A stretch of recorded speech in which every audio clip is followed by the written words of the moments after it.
ஒரு விழா நடந்தால், பிறந்த நாளா இருக்கட்டும், திருமண விழாவா இருக்கட்டும், வித்தியாசமான பரிசை கொடுக்கணும் தான் நாங்கள் ஆசைப்படுவோம். இப்ப நிறைய பரிசுகள் நாங்கள் கொடுத்து பழகி போயிட்டுது. நீங்கள் அந்த பாக்குற அந்த வீடியோல பின்னுக்கு பாக்குற ஒரு விடயமும் என்னுடைய மகளுக்காக அவருடைய பிறந்த நாள் விழாவுக்கு கவிதை எழுதி அது ஒரு ஃப்ரேம் மாதிரி செய்து கொடுத்தேன். நான் எனக்கு மிகவும் நெருங்கிய ஒரு குடும்பத்தின் மகனுக்கு, கிட்டத்தட்ட என்னுடைய மகன் என்ற ஒரு அந்த நிலையில இருக்கிற ஒரு மகனுக்கு 18வது பிறந்த நாள் நடந்தது.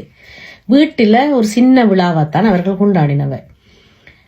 பணம் தான் எல்லாரும் கொடுக்கறது. அதே போல நானும் பணத்தை கொடுத்துட்டு வர்றதா போனால் அவ புகைப்படக்காரரையோ வீடியோக்காரரையோ யாரையுமே அவ பிடிக்கல.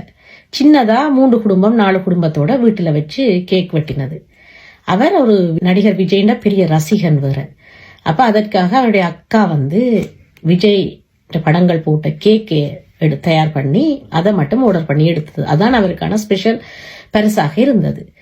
நான் போன பிறகு நான் கொஞ்சம் போட்டோகிராஃப்ஸ் நல்லா செய்வேன்னு சொல்லி போட்டு இந்த போனிலேயே நான் அவரை படம் பிடிச்சேன். படம் பிடிச்சு போட்டு அவைக்கு அடுத்த நாள் நான் போன்ல இருந்து அவைக்கு அனுப்பி கொண்டிருக்கேன். எனக்கு ஒரு எண்ணப்பாடு வந்தது. இந்த படங்களை எல்லாம் நான் தொகுத்து ஒரு அல்பமாக செய்து அவருக்கு கொடுத்தால் அந்த 18வது பிறந்த நாள் கொண்டாடிய நினைவு அவருக்கு இருக்கும். அதோட அவருக்கு ஒரு அன்பு பரிசா அது இருக்குமென்று சொல்லி அந்த பரிசை தான் நான் உங்களுக்கு காட்ட போறேன். எனக்கு இந்தியாவில இருந்து வந்தது. நீங்க எல்லாரும் பார்த்திருப்பீங்க. ஒரு பார்சல் ஒன்று பிரிக்கிறது. அந்த பார்சல்ல என்னுடைய மகனுடைய பிறந்த நாள் ஆல்பமும் இவருடைய ஆல்பமும் வந்தது.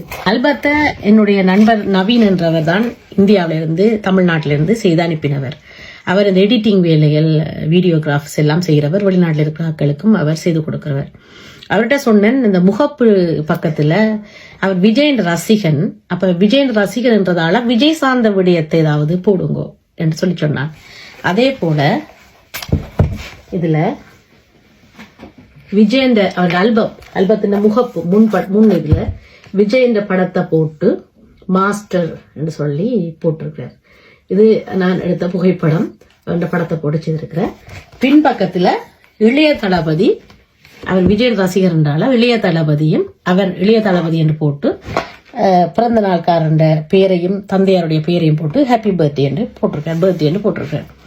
மிக அழகான பரிசாக இருக்கும் என்ற நம்பிக்கையில நான் இந்த பரிசை அவருக்கு கொடுக்க போறேன். இது ஒரு திடீரென்று வந்த ஒரு எண்ணம் தான் எனக்கு. இந்த பிறந்த நாளுக்கு இந்த ஆல்பம் செய்து கொடுப்போம்ட்டு.